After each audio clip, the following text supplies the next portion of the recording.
Hello everyone, welcome to D20's video on Warcraft Legion.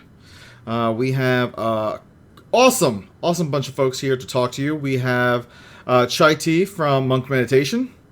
Hello. We have Fimlys from Twisted Nether and Hotscast. We have Quori from such great things as Azeroth Pirate Radio, and myself, Ceraphus, from The Sundering and Azeroth Pirate Radio. Welcome aboard. Sit back, relax. We are going to take you through, real quick, maybe not that quick, recap of what's going on with Warcraft Legion and what you can expect and what to look forward to in the months to come. We need to make it quick. I've already had enough of you.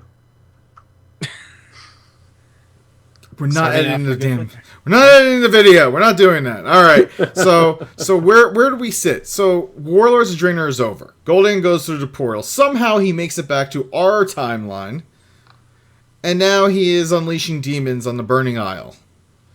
There are demon hunters, and so let's start there. So demon hunters, brand new hero class, melee, and also a tank. What do you all think? Start with you. Fun. Oh, Lord.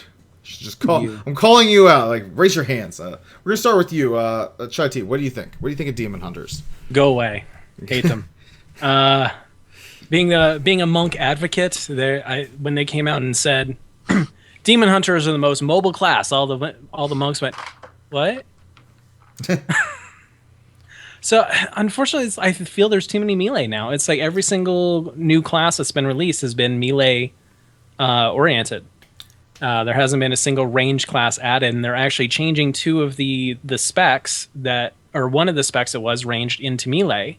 So it's like we're getting way too melee heavy. The Demon Hunter doesn't seem to fill a new niche. It's a leather-based agility DPS. It's like you have the rogues, you have the monks. Feral druids. I was expecting it to be a male class of some sort to balance out the armor specialization, because now we have 4 leather wearers versus 2 male, 3 plate, 3 cloth. Yeah, that is quite a bit. I personally know several rogues in my guild who plan on switching, which will actually make us be rogueless. So that's going to be interesting. And we actually have 2 monks who are switching. Yeah, I've seen a lot of monks in the community planning to switch over to Demon Hunter, which that's one community who definitely did not need deterrence to play the class. We're already very light on representation, so I'm a little upset with this choice. So we shouldn't expect to see Demon Hunter meditation from you anytime soon. Not me, but there is. I know Callie, who's big in the monk community, is actually planning a Demon Hunter podcast. So I may put her in contact with you soon. Yeah. All right, so let's move over to you, famous Demon Hunters. You got to play them. What do you think? Yeah, I played him at BlizzCon. I had a lot of fun. I'm not a big fan of melee, so to have a class that I actually enjoy, I really do like their little flying thing that kind of can do their little floaty. Little glide. It's kind of fun. I just enjoyed the different things they had. It kind of feels very much like a combination of a rogue and a warlock. Because it has all the demon capabilities. And I like that it gets the metamorphosis. That was kind of cool. And it makes more sense on them than it necessarily did on the warlock. So overall, think they're a good addition to the game, or you gonna go down? I know a lot of people who were looking forward to them getting added for a very long time. So I know that those people are happy. I think some of the thing with people moving from monks is that some of those people are people who like playing the new classes no matter what they are. So they went to monk when they were new, and now moving on to Demon Hunter because they're new. And I bet they played Death Knight when they were new.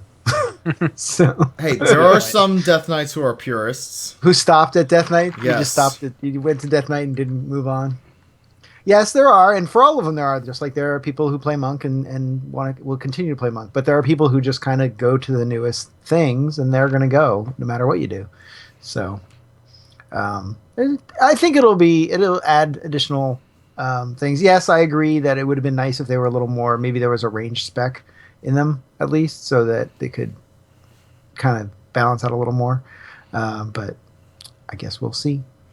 All right, and Q, what about yourself? What do you said you've been tooling around with demon hunters mostly. I just think they're fun. They feel a little overpowered, but I mean, I'm just doing the starting stuff for it and kind of messing around with them in alpha. So it's probably supposed to be overpowered, to be quite honest. Yeah. I kind of agree with the statement to say it feels like there's just too many melee. However, could it possibly be that they had the option to maybe give it a melee and a ranged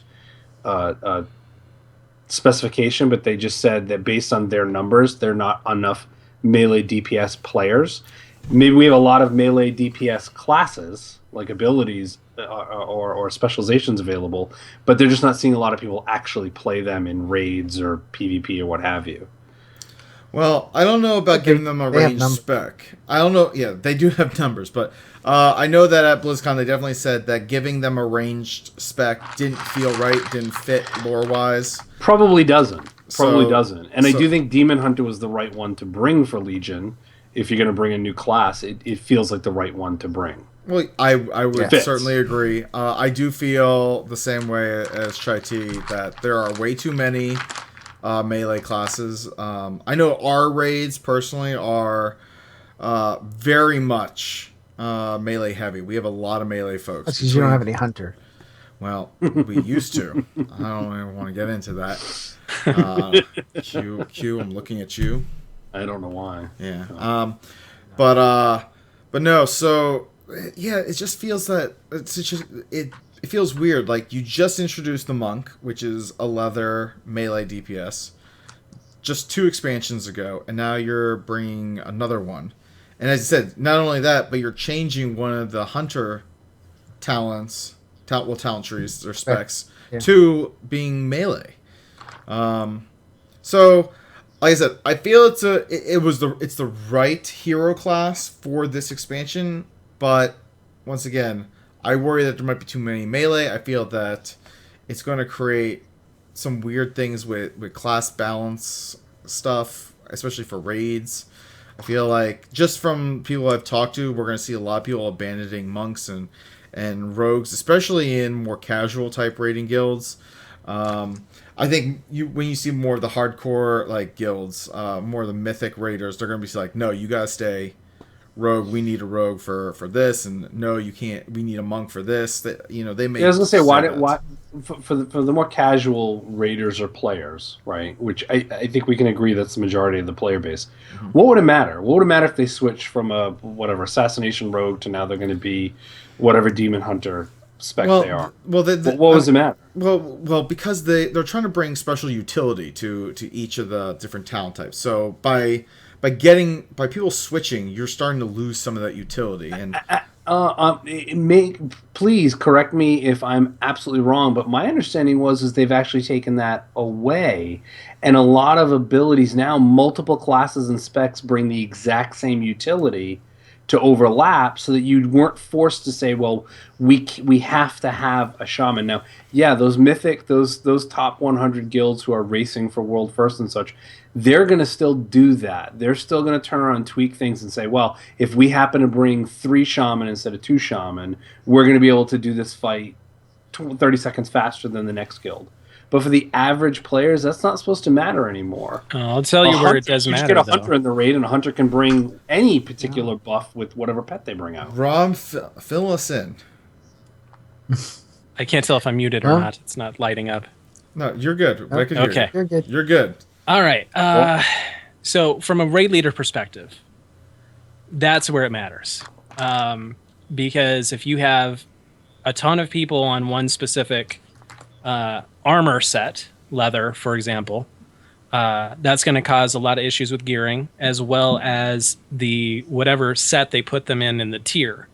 So if they put, like, when the monk came out, they really needed to redo all of these tier sets, because you had both of the male classes in the same tier, and they added the monk and they have the warrior. They have the most in that protector tier.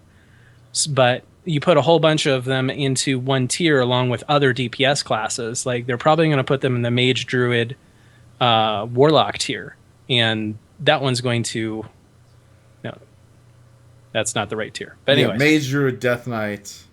Your point is well taken, right? But what about personal? So you start loot? overloading switching? stuff, and it's a real pain in the butt to try to keep that all balanced. But Ceraphus is making the point, right? Yeah, what is the whole point of introducing personal loot and then tokens to turn around and increase your role opportunities with personal loot, which we've seen them do that now. And they said they were supposed to make it even better. Right. Again, are they trying to get away from that? Are they homogenizing it so that it's because if you've got 3 players that are playing, one's a demon hunter, one's a monk, and one's a rogue. From a gearing standpoint, if they're all using personal loot, what does it matter? They're all 3 of them melee, they're all leather workers, and if they're all weren't using personal loot, they all have just as good a chance to get something than if they're all 3 of them demon hunters. Yeah, the only issue I see with them adding melee, if you're not going to go from a melee to another melee, if you are switching, is that you're starting to get pretty crowded around the boss. Other than that, generally, if you have fights where positioning matters, especially for the melee, and it gets a little harder to coordinate that. And I can imagine when you get more and more people, it gets harder. But you can always work. I mean, if you are, you work with your guild and you just say, we need more melee, we need more ranged. See who maybe somebody else is willing to switch to a range. If it's going to be interesting with the hunter, with the survival hunter in there, that we now have another class that can switch between melee and ranged. If they put in the work to keep both of their artifact weapons up to date, because before Druid, I think, is the only class that could do that. They could switch between a ranged DPS and a melee DPS. Shaman could. Oh yeah, that's true. Shaman could as well. Sure. So now we got another option, and hunters are so ubiquitous that it'd be nice to have that flexibility.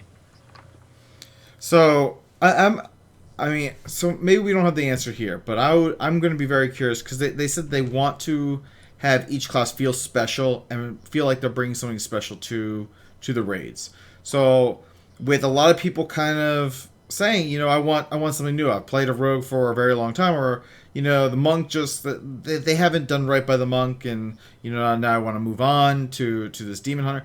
Like, are we going to lose out on any utility? And that's kind of like what I'm kind of curious about. So I know that Q, you said that there's overlap, but I'm kind of curious that are we going to lose anything by seeing a diminishing potentially the rogue and monk communities in raids? Are we going to miss out on some utility that we're not going to get elsewhere? So that's what I'm going to be curious to see how they potentially balance that. Ultimately, the answer is probably potentially, right? It's possible, but it's probably more, I think Fimlys is the one pointed out, it's more raid leaders working with their groups and saying, hey, I really need you to stay with this particular spec, not that one, because it brings this buff. It's going to be more important. That's the thing that I do see happening here. You're adding in another class. You're adding in a new set of skills. You're adding in a new set of abilities, a new set of utilities. It's also adding in a new set of negatives, right? There are going to be things that demon hunters don't do well because they can't do everything well. If they did, everyone's just going to play that class. So they can't as heal. Raid leader, well, there's no healing. Fine. Themselves, Fine. But as you and I, Fimlys, as hunters, right, we've never had that we never have that anyway. But my point is that it's one more layer for a raid leader to turn, keep an eye on, and understand, and have to turn around and manage and be able to say, hey, I know that, hey, Fimlys is coming in, he's playing survival now, so he's a melee hunter, and Q switched over to a demon hunter, so he's doing this instead, and keep that all in their head as to where the balance is, where the flaws are in the raid makeup, to then have to counterbalance it somewhere else or somehow else. Yeah, and especially if you have to deal with broken mechanics, right, Q? One time I said that. One time. No, but no. So Fim and Q, you both have kind of talked about the new survival hunter. Yes. And how it's changing. So it's not new. It's not new. Well, The survival hunter is still a survival hunter. yeah, it's still Survival Hunter, but the way you're going to just get your play melee it weapon is back. very new. No, it's not new. It Because is. anybody who played a Really PvP old. hunter in vanilla, That it's well, the vanilla. exact You're talking about same something. gameplay. You're talking about something that was 10 years ago. Yeah, how do you know when someone's It's played back. in vanilla? Yeah, They'll tell They you want about it. their Yeah. melee weapon back. it's just back. like I people. did it. Hey, it's just like vegans and CrossFit junkies. Like, how do Right. you know that? They'll tell you exactly. So yes. So FimQ, why don't you guys tell us a little about some of the changes we can expect to see with the Survival Hunter? Why don't you go first, Fim? Sure. So Survival Hunter, really very, yes, it's not new, but new for a lot of people. So the ability It's to newer. get back to using new again, newish, get back to using a melee weapon on a hunter. A lot of people were upset that they could not have their melee weapon anymore or whatever when it went away. Now we have a melee hunter as an actual spec. So it's very interesting. There's a bunch of interesting talents in terms of getting you into the fight. You have the spear thing that pulls you in, so you can get into the fight quickly. It's like a reverse scorpion. It's Right, like spear. Harpoon. yeah, it's Yeah, instead just of come it's, over yeah, here, it's I'm going over there. it's like the barbarian. What's her name in Heroes? Sonya and Heroes of the Storm. Sonya, yeah, ancient spear. So you fly in and you can attack things. You do have you can throw little axes, which is they don't do any damage really, but you can do that. That's your ranged attack. You're throwing little. That was a hatchets. range attack for warriors back then. Yeah, I know. It's horrible. I was trying to throwing axes at things. It's doesn't do any damage. But there's a lot. I have to say there's a lot of buttons. There's so many attacks. I do like some of the talents you can pick up where you can get the turret. You drop a turret down to shoot at stuff, which is kind of cool. I think I think what they're trying to do is to make, and I don't think they're doing it for everybody, is to really try to make things more interesting. So as much as it's always been what's the most DPS when you're a higher end, when you're lower in rating, is if you can still compete and get some of these more interesting things to do, I think it'll be a lot more fun. And to me, the Survival Hunter was kind of fun. I definitely enjoyed the play style. I did the first bit you do in the alpha, which is you do get your legendary weapon. Was the first thing I did. I don't know if that's what you're supposed to be doing, but I followed whatever quests I had, and it was fun. So, and we can talk about that part when we talk about artifact weapons. But I enjoyed it. What did you think? I get Wing Clip and Raptor Strike back. It makes me very, very happy. I think that for people who, we looked at the three as they changed the three specs for each class out. We kind of got to a point where we started looking at them as, especially with hunters anyway, we looked at it as Beast Mastery was the leveling spec, Marksmanship was the rating spec, and Survival was the PvP spec. And I think that the way they've broken them down now, I think that might be a little more true or a little more obvious now. When you look at Survival as a melee hunter, and I think because I spent almost all of vanilla as a PvP player as a hunter, and I was Survival, and it was really all about having a big, hard-hitting, heavy melee weapon, and then getting that Wing Clip and Raptor Strike down on something, Mongoose Bite, and then getting to distance, popping off a few shots, and then coming back at him. As a matter of fact, I distinctly remember to get Rockdalar for all four of the demon fights you went through. Hold on, what's Rockdalar was the tell people what it was. Rockdalar was the bow, was the hunter bow you would get. It was a class specific quest just for hunters. Back in my day, and you get the bow, and you'd also get a quiver for it. It was there were drops from inside Molten River and drops from Azuragos. That's a quiver. And the quiver was important back then. Yeah, especially I know. Bag space for ammo. You had to carry ammo. So anyway, the point is that you had to have melee skills as a hunter to do that quest line. There was no other way to do it. There was one particular fight that, if I remember correctly, you couldn't use your ranged weapon at all. I think it broke when you started the fight or something like that. But I think that was the one over in Blasted Lands or somewhere around there. But anyway, the point is that you had to use his abilities. And a survival hunter was really good in melee, and they weren't terrible at range. They just weren't nearly as strong as a marksmanship hunter at range.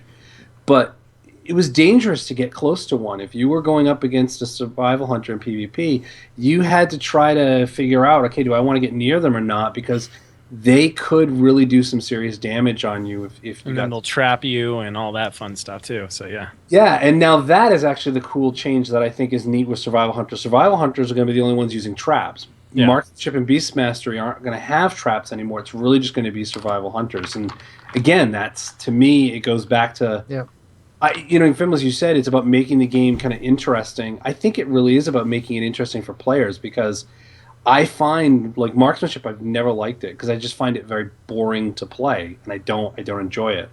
I always found beast mastery and survival more appealing, and especially survival. I always played a survival hunter, even when people said, "Oh, it's terrible DPS." I'm like, I don't care. I find it more fun to play. It just was more interesting to me.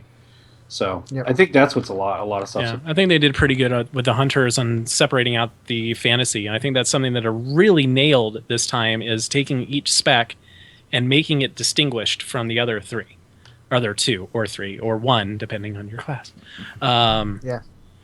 That's one thing that hunters and rogues in particular, I think they did really good with the rogues, because rogues were like, what the heck is a combat rogue? You know, I'm a stab things rogue, apparently. Yeah, now they changed it to outlaw, and right. You're gonna pistol shoot people from the hip. Mm-hmm.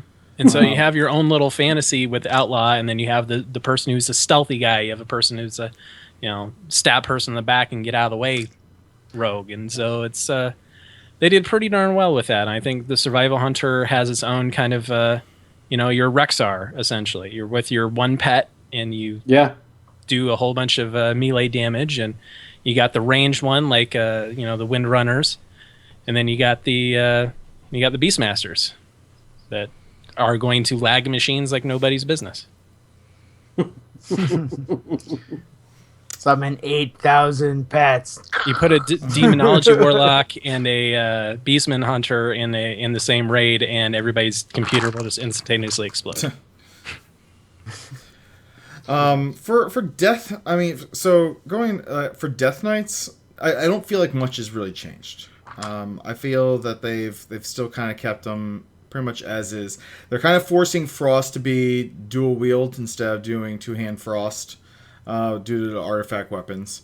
Mm-hmm. But really, that's really it. They're keeping them very, very similar. The only complaint that I have about Blood Death Knights so far, and I'm sure this will get changed, is there's a ability for Blood Strike, which uses a rune and does X amount of damage. And then there is another ability that uses a rune and does less damage than Blood Strike. And I can't figure out what that other... I was going to log in to get the actual name of it, but I can't figure out the use of that ability at all. Why you would use that over Blood Strike? Yeah, I'm just like, this just feels like this is don't pay attention to numbers in alpha. I'm trying not to, but immediately, that's what I was doing. I was looking at the abilities, so I was like, things disappeared. And it wasn't one of the base abilities, but it's apparently one of the abilities that you just have. So I'm wondering if that might be on the chopping block, or it is probably on their list of, we need to change this up. I was kind of amused when you said that there were lots of buttons on the survival hunter, because all the classes that I've loaded in, I've been astounded by the lack of buttons. There was a lot of things to hit for Survival Hunter. I mean, I also added talents, I think, that were a bunch of stuff, but they put stuff on your bar, and I went into the spell book, and I'm like, whoa, there's like at least 5 more things I need to add that do things that are useful. But I like that, because in some ways, yes, there's, okay, what do you do and when do you do those things? But it's not like you go, okay, hit this, hit this, hit this, hit this, and you do like 10 in a row. There are specific things for when you want to do specific stuff. So like 2 of them are just for range. You can't even do them when you get in close at all. So I think it works pretty well. When I logged into the Windwalker Monk, on Warlords, I have all of my bars filled plus like 3 other bars filled, all with abilities. And I use each one in pretty much every encounter. Every button has a usage. I log into Legion and like I've got 2 bars just completely empty now. Like they have nuked so many abilities, and what they did is they were very smart with a lot of them. They combined multiple talents and made them into charge systems and things like that makes a lot of sense and really simplifies the class. Because I think that's another part of the problem that we had with monk representation was the spec was extremely complicated. You had to have a lot of add-ons and weak auras and everything to take advantage of it. So now they've really simplified that down. You also mentioned that they were trying to make the specs interesting to play above just doing your standard rotation. I know with the survival hunters, they have this, I think it's with Mongoose Bite. Every time you like do that, you get a stacking damage buff or something like that. So you have to kind of keep that. Might be laceration. With the Windwalker, they introduced this new system called combo hits. That every time you use a different ability, you get a damage increase based on your mastery. And there's actually a talent that says if you continue combo strikes going, you always use a different ability. You get like a 10% rolling damage buff. And so that actually adds a whole new layer to the rotation to say like, okay, well, I can't hit Blackout Kick twice in a row. I need to always be comboing different things. So they added a layer on top of just doing the max DPS to help you increase DPS by actually playing a game and playing a little mini game inside of your rotation, which I thought was really cool. So let's kind of go into the whole like leveling system from what you guys have played. There's a whole new system for leveling, and the system is that you can go into any zone pretty much along the outside of the burn, and it scales to your level. What are your initial impressions of that system? I think that was pretty cool. The fact that, let's say your friend is out leveling and they're out leveling in Stormheim, and you chose to start in High Mountain, and you're playing around, and in the other expansion, let's say that they're level 98 and you're level 92, right? Mm-hmm. Then you can't play together. The 98 isn't going to get any experience. The 92 is just going to get his butt kicked out there. Now you can join in and play together at any time, and you're both getting equal benefit. The only downside to this kind of system is that you can't have an overarching narrative that will continue throughout most of the zones, because they have to have each zone kind of self-contained, have its own story. And I think in this expansion that's going to work fine, because you have the overarching narrative that's going to happen before you actually enter the zones. Mm-hmm. Yeah. And then each zone will have its own story to tell, which I think will work perfectly here. Given what you're doing in each zone, and I don't want to give away, people haven't living under a rock. What you're supposed to be doing in the whole thing, it works out like you said. I think there's not one of those kind of linear paths through the story, which I think is good. I like that idea of kind of, okay, well, where do you want to go? And choose your own adventure. You do this, you do that. Yeah, well, and in many ways, we had some of that in a few of the expansions, but usually it was like there's 2 different choices, right, for the first zone or something. So, I've seen it in a zone where you could say, okay, I'm going to go to this section or that one, and especially now when it takes less effort to actually level through some of the zones, you can just pick wherever you want to go. But I like the idea a lot. I like the idea that you can say, oh, I want to go over to Stormheim because it's more interesting. Plus, think about it from this aspect. If you play a lot of different characters, you could, on your hunter, you start in Val'Sharah. On your rogue, you may want to start in Azsuna. So you can kind of feel it makes the feel of the leveling different, as opposed to kind of going through that linear story every time. You can just kind of move it around. Yes, you going through all of them anyway, but maybe in a different order, and that might feel different. So there are 2 downsides. Like my wife plays the game, and sometimes she gets stumped at a certain part, and she likes to just level up, outgear it, and then come back and stomp it. you're not going to be able to do that anymore because true. everything's going to level up with you. So if you're much more casual with the game, you don't care about your rotation, stuff like that, you may have some problems in this expansion. You need some friends to come help you out. Depends on how Isn't the artifact supposed to prevent that? Because if you have your artifaction, isn't that supposed to keep you ahead of the curve from a power standpoint? But let's say that because everything's going to level with you, so everything will be basically the same level. So let's say you get stuck on like a quest that's a little mini boss that even though you're pretty powerful, you don't have your rotation down. You're button mashing, doing whatever you can, and you're just getting stomped time and time again.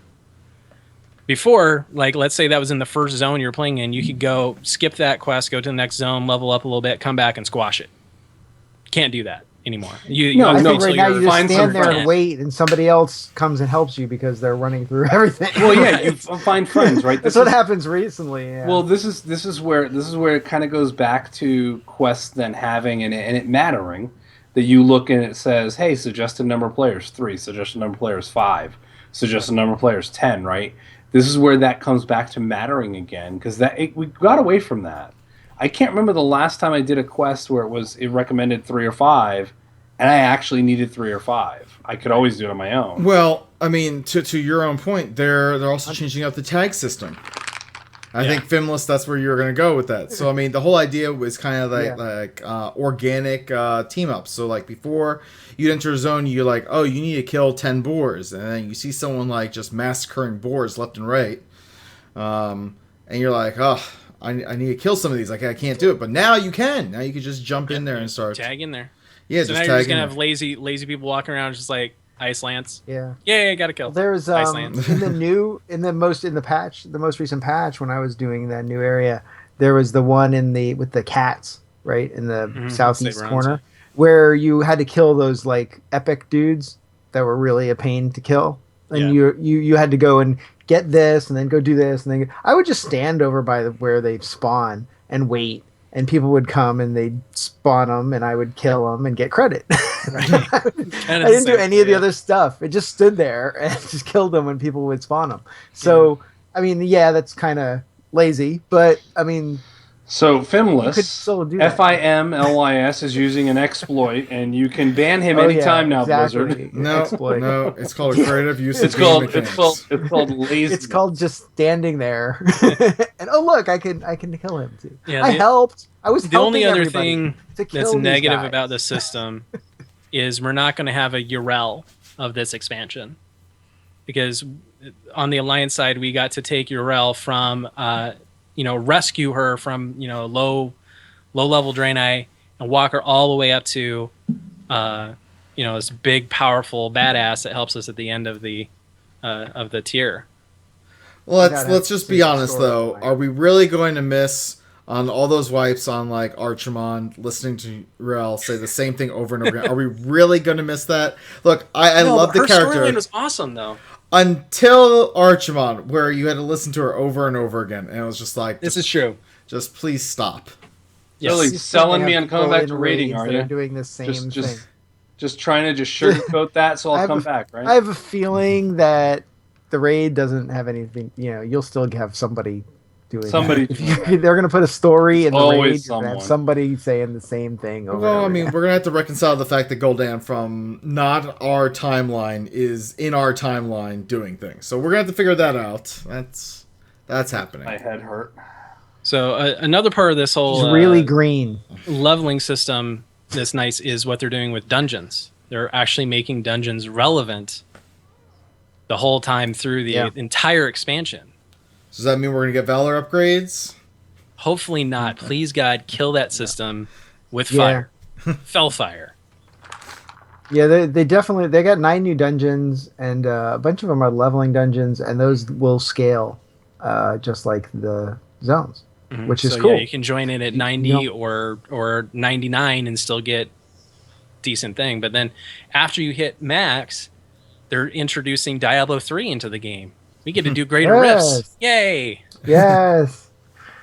It's actually, I think it's cool because it's keeping me playing Diablo, so I think it probably will keep me playing WoW maybe. Yeah. As long as they're not too crazy. I mean, to me, actually, I mean, I've been talking about it would be awesome if they could do something like that for a while in WoW, in terms of even just having more randomized dungeons, where they could do auto-generated dungeons for you to and kind of give more, because I like the exploration part. So like when I go into a dungeon first time, that exploration of seeing new things, seeing the new place, what's going on, having and they talked about, I think they actually are going to do it, where they're going to have some like random quests that don't always show up in every time through the dungeon either. So you may find a quest along the way and do that little quick quest. So kind of like what was it, ICC, where they'd have like those random quests pop up here and I there. think that was one of the things they talked about. Whether they actually do it, I don't know. But I mean, I like that idea. I think the thing that you don't get because it's not Diablo is that the loot quest for WoW is a little different, where it's a set type of loot. Here's the loot I'm looking for. As opposed to in Diablo, where you can have that particular piece of loot, but then they might drop another one that's exactly the same but a little better, and so you upgrade and whatever. Right. In Diablo, the risk does not necessarily equal greater reward. You can get the best piece of gear in existence running, a Torment 1 as you can a Torment 10. You just have a better chance. Whereas WoW, the more risk you take, the better reward you're going to get. So the more difficult the dungeon, the better the eye level is. So I like generally what is going to drop, so you can kind of expect, especially for raids, okay, I'm going to get these types of things are what's going to come up.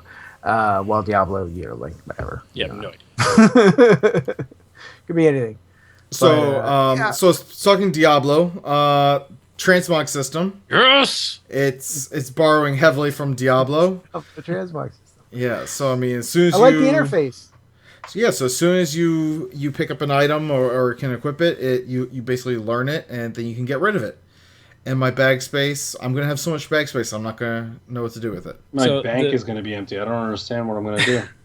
The biggest cheer line that came out of BlizzCon was when they said, yeah, so all the quests that you've done, you're going to automatically unlock all of the transmog from it. Oh, and all the other options you didn't choose. And everybody just lost their mind. There's only one thing I want. It still kills me that because I'm not on my original hunter, I'm on a second hunter that I made in Wrath, that I cannot transmog to my original PvP gear. Well, I think is your original hunter still there? No. I can get the gear, but I can't transmog to the gear. You can only transmog the original vanilla PvP gear on the original class that you got the gear off of. Oh yeah, they're keeping the PvP gear kind of separated out, aren't they? Still. Well, but that one still boggles my mind. And I remember I asked about it. I talked to the GM and asked, and they said it had something to do with the way the original PvP gear was coded or something to that effect, and give me some BS answer. Right. But all I know is that my dwarf hunter that's over in the Warcraft Hunters Union, that he's transmogged into the old Knight Captain, whatever it was, Knight Commander, Knight Captain, the green hunter PvP gear from vanilla. I can't do it on my Worgen hunter. It just drives me nuts. But are they changing that in Legion? No. Not as far as I know. They're keeping the PvP stuff kind of separated out. And they're also making it so that certain things are no longer attainable anymore. Right. So they're going to take some other stuff away. And I think they're still going to make it so that legendary stuff is not moggable. So yeah, legendary still aren't moggable. Yeah. Important note for anyone who's watching this before Legion comes out. Don't get rid of items you may already have in your bags until the system is in place, because as Chaiti said, it's just the quest stuff that you're automatically going to learn. It's not the stuff you already have. That's the only stuff they know that you have done. They know every quest you have done. So that's the one thing they do know. So they can actually do that. They do not know. They should, but they don't have records of like everything you've ever picked up. Right. So of note, that item restoration service is really good. So if you've deleted stuff or enchanted stuff or sold stuff recently, go back and do that item restoration. You can get it all back. but there's a limit on how much you can do that, though. Right, but you can do it every 30 days, and we have a lot of 30 days before Legion, so... Yeah. So going back to Diablo loot and whatnot, legendaries in Legion. So we're going to be seeing more drops, very similar to the epic drops in vanilla, but I think these are going to be more.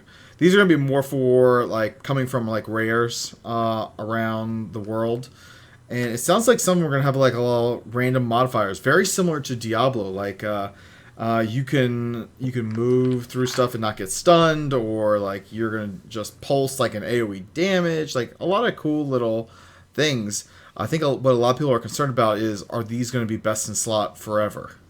They're designed to be kind of best in slot for the expansion for the most part, which is going to suck if it's a tier piece that you have, and so you're locked out of that tier piece for the entire expansion because your legendary is too powerful.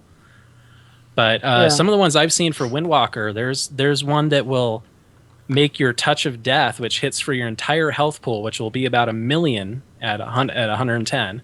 It'll hit for 1 million every 30 seconds on a raid boss. That's kind of ridiculous. That is pretty ridiculous. To me, that sounds like something that's going to get nerfed.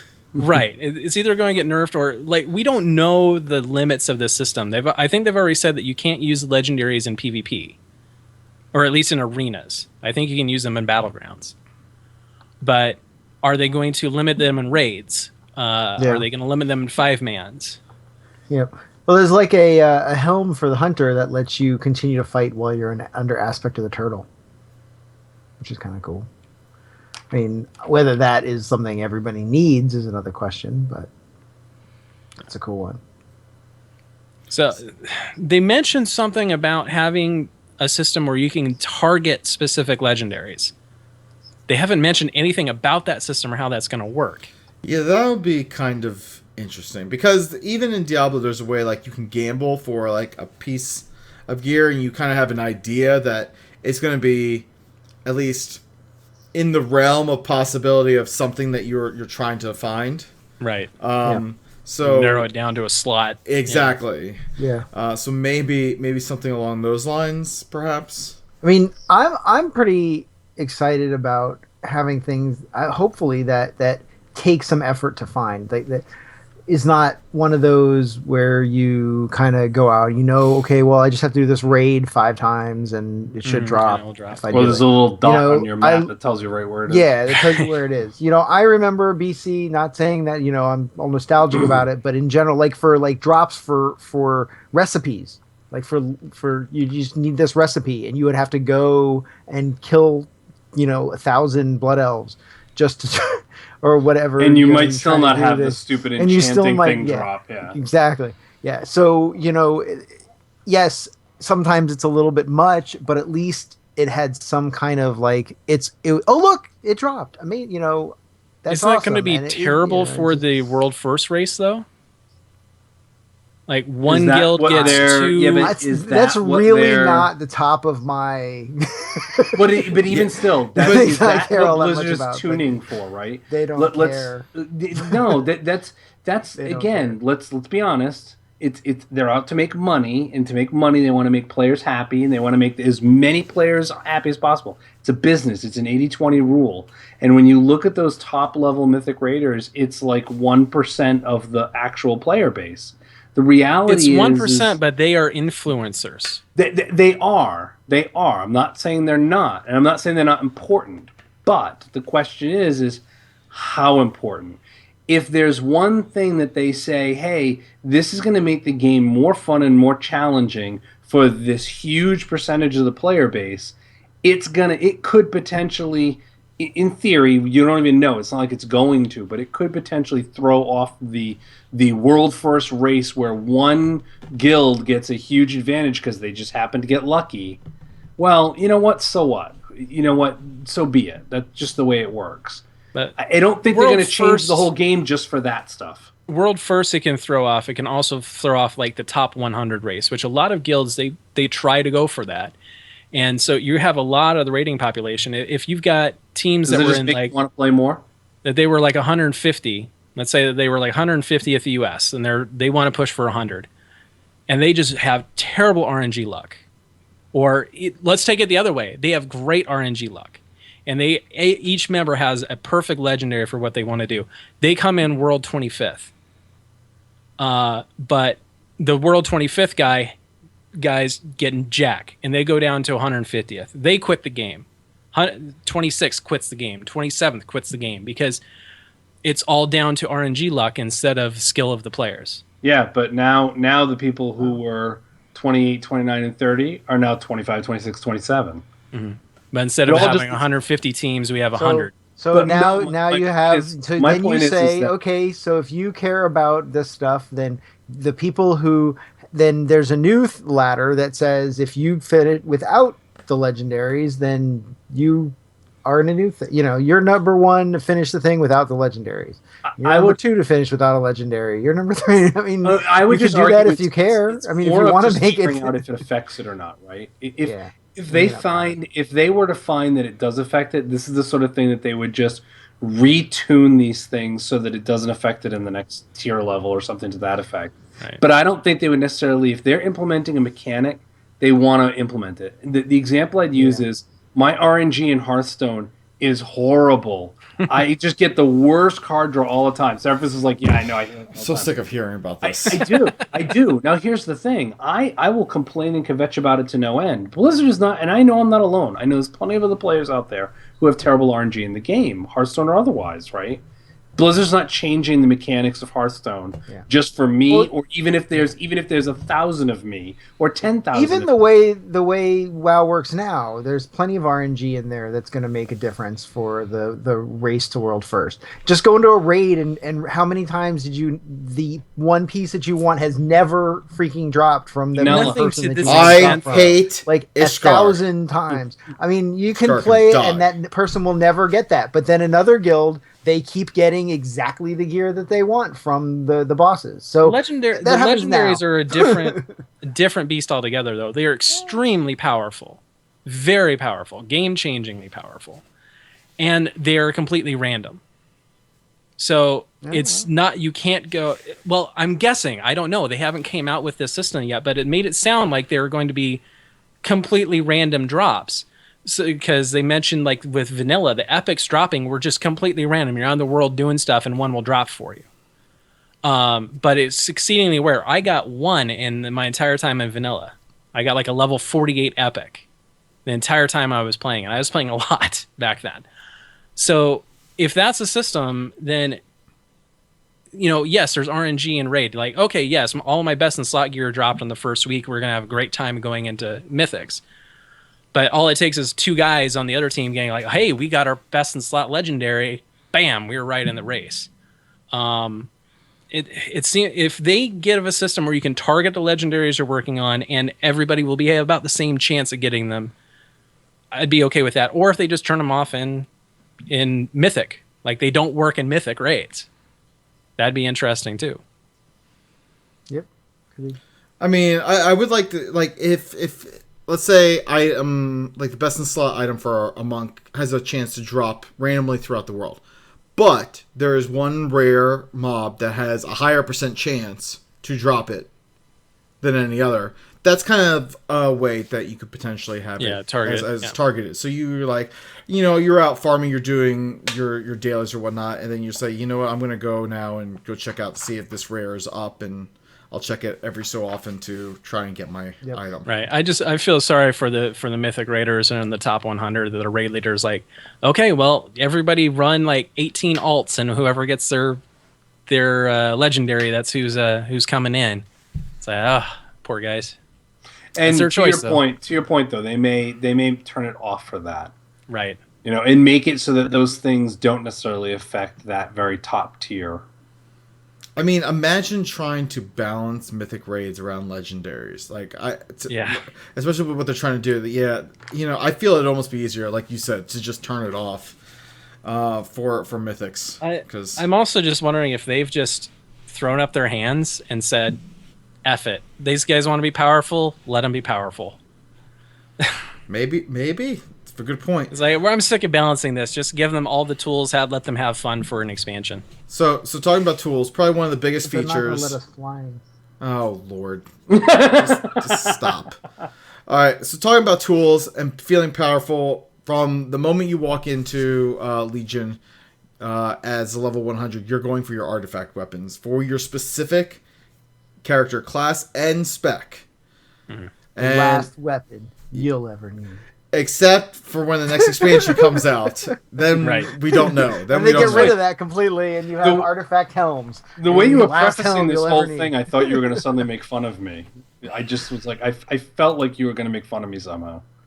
It's always about you. It's not about No, you. no, I always think it's about you making fun of me. Well, I mean, it should be. It really should be, but it's not this time. It is. I'm sure. But no, so like artifact weapons, it is basically Path of the Titans version 2. This is what they kind of scratched, but they brought back in a better way from what it sounds like. And it sounds like with the weapon, so here's the weird part. Here's the weird part that is going to be strange, because as you are leveling your artifact weapon, you are basically going through a talent tree and you're specking it all out. And eventually you're going to spec the whole thing out. And Blizzard said it's going to take about 1 to 3 months to get like all the talents on the artifact weapon. But those things, some of them are spells that you put on your spell book. So it feels like to what you were saying earlier, Chaiti, is that your bars felt a little empty. But maybe they put some of those onto the weapons. And now you have to add them, get them back onto the bars or something like that. So I guess the big question is, if we go into the next expansion, well, I mean, I guess They'll just move them back into. Move it back in, just move it back into the spell book. But it's just they've been doing that. I haven't already. even gotten into this expansion yet, and you're already talking about what's going to happen with the next expansion? I'm just kind of really. So these are like artifact weapons. Cart Are these before powerful? the horse, man. Dude, these are powerful weapons that you're getting either from like major lore characters or through some significant event. And to me, that I just become like disenchanting material for the next expansion. Yeah, but that's the thing. Like, Pretty much, yeah. Like, get some arcane dust and move on. What are ret It paladins? goes into your house that you may or may not have in the next. Yeah, I mean, More the Legion wins, and we just don't have maybe enough. because it goes to your personal statue in your old forgotten garrison. Yeah. Hey, I'm gonna keep going back there because the gold is good. It becomes your new farming tool, your farm inside. Yeah. And Pandaria. you take your poleaxe and your. I'm gonna just throw it out there. If artifact weapons work out well, they should just continue the weapon but then allow it to be transmograble. Well, the one thing that I have a question though is, are you happy that there's one less type of thing dropping that you have to worry about? Yes, especially weapons. Especially weapon. I hate because if I can get an artifact trinket the next expansion too, please God, that'd be lovely. I was always pretty excited for I was looking for this particular bow and. Well, no. Here's my question though. So everybody's got the exact same artifact. How unique is your weapon now? Yeah, like you've if seen how many customizable colors and skins there are, right? Yeah, but everybody has the same weapon. If you're okay, pretty much. Yeah. At some point, you have the same weapon. True. Top tier stuff. There's 36 times 16 different weapons out there. That's a lot of effing weapons. That's more than there are in Legion or in Warlords of Draenor. I guess maybe I was just thinking of it more of like, that finding that you get like 3 different weapons that are all 3 could be pretty good depending what spec you're playing. But then it is about what one drops, what one doesn't. Mm. Yeah, I suppose we kind of have that now. But overall, what are your guys' thoughts? We'll just go down the line. What are you guys' thoughts on artifacts? So, Chaiti, what do you think? Especially for 3 months to max out traits seems a little short. Like, unless they are actually going to have this 12-month expansion unicorn that they keep chasing after, seems like you've maxed out really early in the expansion, and you have no chance to grow that artifact over time. I would love it is even if you worked your butt off on that thing, you wouldn't max it until the next expansion dropped, and you had to make significant choices in your talent tree on where you were going. I think that would be really cool. So I personally really love the idea of artifact weapons. One less thing for me to get. I like the idea of kind of as it's leveling, you get to kind of pick how you want to spec it out. You get to choose the customizations. I think 3 months, I mean, for someone like me, I think 3 months is a perfect amount of time for me. Because I'm the type of person who will rush through content because I want to be maxed out. I want to be ready to go for my raid. Even though we're a casual guild, it's just the way I've always been. And so I wanted to be maxed out. Now, the rest of the months of the expansion, I'm okay with them saying you got to work towards unlocking, some of these, customizations. So like different skins of it, whatnot. I'm okay with that. But from a power standpoint, I want to be able to work as hard as I can to get that thing as powerful as I can, but then work for cosmetic upgrades. Right. Yep. Fimlys, what do you think? I think it's cool. I think it's definitely an interesting idea in terms of the having an additional gating, something to do, something to work toward. I like I said, I kind of will miss kind of having a drops for those slots in some respects. I definitely, especially leveling. You always leveling. You always get new stuff. And I always like getting new stuff, and that's like my favorite thing. This might be why I like Diablo. So to me, like getting that loot, the next piece of loot, is pretty cool. So, I think it's okay. Again, I'll miss a little bit of that, but I do like kind of where they're going with it. And in terms of the amount of time, I'm fine with it being just a few months in terms of the power. I think it actually goes back to even what we were talking about before with the bigger raiding guilds and whatever. If you cannot possibly level that thing quickly, I think that'll cause some weird stuff to happen with that. And it depends on how they do it. If it's gated stuff where nobody could do it, or if it's just how much time you put into it that actually lets you level it quicker, that's going to cause that could cause issues also with that. So. And they definitely said they're still kind of tuning that. They're still iterating on that time frame. Yeah, so far in the alpha, it doesn't look like there's any sort of gating. You can run around, kill rares, and get drops and stuff like that. Yep. I think it would be cool if they did a thing where, like, for the patches, it would actually release like the next level of things for that. So like, for this one here, you have it to this. You can max out to this one, and then they release like a couple more levels for it in the next one, and then a couple more, so you get like this new thing. Every weapon gets one new skill with each patch or something, so you kind of have an additional thing to look forward to. I would like that. See, I'm looking forward to getting my alt spec, their artifacts, and leveling those up. That's going to be hard, and they got rid of the whole dual spec limitation too. Yep. So poor druids, they have 4 different artifact weapons to try to keep up. And lucky demon hunters only get 2. Only have 2. That's right. We didn't hit on that. I was actually wondering. Like, I know I don't play a druid. I haven't played a druid since Burning Crusade. But is it a little interesting that you have demon hunters is 2, druids is 4, everybody else is 3? Why give 4 to druids? And is that a trend where they're trying to figure it out? And will there be a 4th one added to other classes? It's not really it a trend. Made obvious sense for the druids. Yeah, they've had that now. Because Druid always had 4. Basically, cat. Well, Feral really, was 1 and 1, right? It was all part of 1. You just picked what you wanted to be. You just had to choose the talent trees that you went down to. Yeah, when they correct. Took they took the 3 talents. So some people took 2 Feral. Yeah. Right. So what? Like in Warlords, they went with a whole separate. I think it was when it was in Mists of Pandaria when they broke out the talent trees to be those 3 talents instead of the whole tree aspect, or maybe it's Cataclysm actually. That they broke it out into 4. It's Cataclysm. They started making more changes, but I think for that specifically, because of Druid, makes the most sense for that. I do like some of the changes they're making, like Innervate for Druid is only going to be balanced now. So Resto and only work on Innervate. Healers, which I think they should get rid of that. It's just a weird, so it's just a weird thing in general, but it does it's a utility they bring, which is one of those things that they were talking about is, okay, is it do you want to have a balanced Druid because they have Innervate, or do you want to, and I think obviously you have to make choices. I like that the idea that there's more utility than you could possibly bring.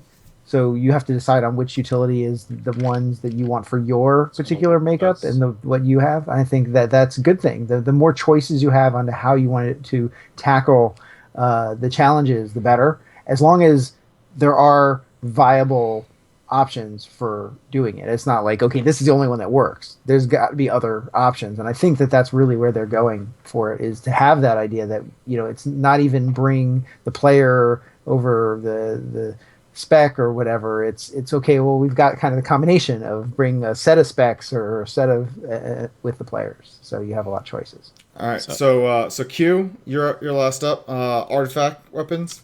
I like the fact that it's different for each class, kind of the whole process, the where you go, how you get it, you know, splitting it up so it's not just like everybody goes to one like artifact dealer, you know, or like the artifact lore master at your capital or something like that, right? Every class kind of has its own path to it, which feels right. Right, that way, if you're getting an artifact and not just so much, you know, where I don't, as a hunter, I don't want to do the same thing that the mage did, but also if I do it on my hunter, I now feel like it's kind of like garrisons, right? When you build up your garrison, doesn't matter which class you're playing, doesn't even matter which faction you're playing, right? You have to go through the same process, the same steps. So for every single tune, you're setting up your garrison, and it's just monotonous. Oh yeah, it's terrible. This makes it a lot less monotonous to turn around and go get your artifact for each of your alts, because it's a little different. Unless you're like me, where your alts are all hunters too, you're gonna actually feel a different path, have a different experience, and have more fun with it when you're going from doing it on your mage to doing it on your warrior to doing it on the death knight, so on and so forth. So what about the length of these quests to get the artifact weapon? Took me about 20 minutes on Blood. Yeah. I haven't done them yet. It. I did the Survival Hunter one.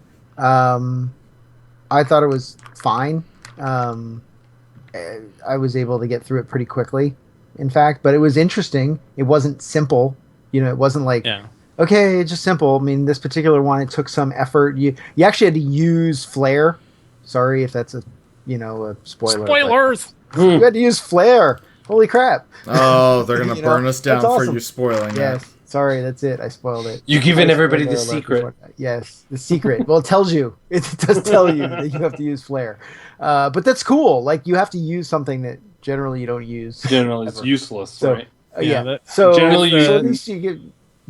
lift to be a fun thing. I think personally that they should have more things within the game that are specific to some of the talents that you have that may be fun or more interesting that you have no matter what, and that you can use. And in this particular case, they have that. So yeah, the monk ones went by pretty quickly, and I thought it was almost too quick, because I'm like, all right, these legends, these weapons of legend that have been lost to the ages, I got in 10 minutes. Why didn't I pick those up at level 70? Well, level 70 would have taken you at least 6 hours. Right. So, it's, there's no scaling. There's no scaling. You're way better geared at this point. Right. All right. So, finally, right now we are on December 15th.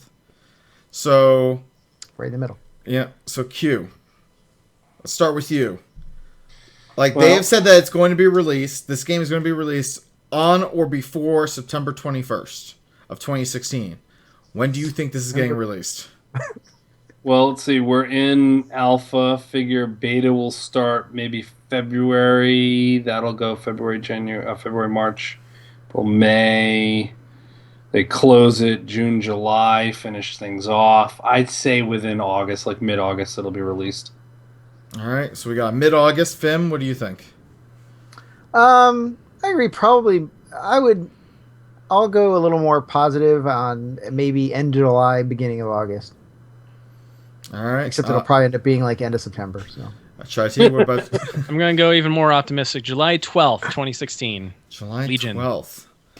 I am going to go with May. Should I say it should go on my birthday? I'm going to go even more optimistic. I'm going to go with May. I'm going to be like... It sounds like where it's like Price is Right. Right. It's going to be lower. I'm going to get this showcase. I'm going to go lower. $1. I'm shooting for I think May. It's coming out January 1st. May is my birthday month. I'd love to have it out for my birthday. I think, honestly, though, them waiting until end of summer and that long, they're doing a disservice to... Their fan base, they're doing a service to their current subscriptions. If they're gonna wait, if they wait until September 21st to launch it, It's going to be shorter than Siege of Orgrimmar. Well, it doesn't feel that way. It feels already like it's been a while. The only thing I want to point out is, while they may not wait till September 21st, right? They know the backlash they're going to get by saying on or before September 21st, right? Right. They're not going to say September 21st and release it like 4 months before that or 4 months after. It's going to be close to September 21st. Well, it was more than a month previous. It was like 6 weeks before for Warlords, because they said December 21st. That's what I'm saying. That's what I'm saying. To me, within a month. If they had to delay it would they delay for a month. That's what. Yeah, I would say it's more like that's why I say mid August, because it sticks within a reasonable time frame without being way too off. All right. All right. Well, that is it for our World of Warcraft Legion overview for the end of 2015. So let's go down the line and find out where you could reach our panelist. Chaiti, where can people find you? You can catch me on Twitter at WowMonk, and you can also catch me right here in the D20 Crit Network on the show Monk Meditation. We record every other Monday, 8 p.m. Eastern at twitch.tv/WowMonk. We talk about monks in the World of Warcraft, so come join the best class. And why you shouldn't switch to a demon hunter. Exactly. Why you should stay with the monk and screw those demon hunters. All right. Fimlys, what about yourself? You can find me on Twitter at Fimlys, Fimlys. If I spelled my own name correctly, yes, I did.